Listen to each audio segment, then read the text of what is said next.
దయాళ్ అని ఒక villain character అండి. ఇంకోటి దోహా అని Aamir Khan first time south Indian ఫిల్మ్స్లో స్పెషల్ అపీరెన్స్.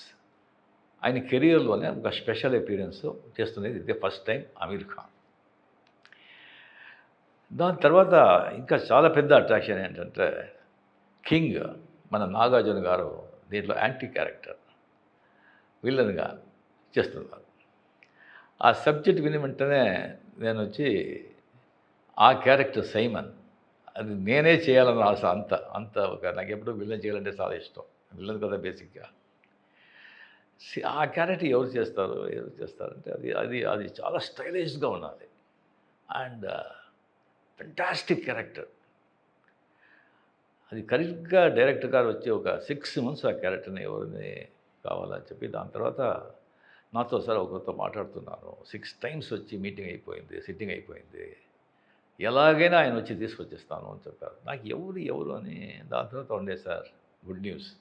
ఏంటి సైమన్ క్యారెక్టర్కి యాక్టర్ దొరికారు. ఎవరు? నాగార్జున. షాక్. నాగార్జున గారు, మన కింగ్ నాగార్జున ఒప్పుకున్నారా? అవును సార్.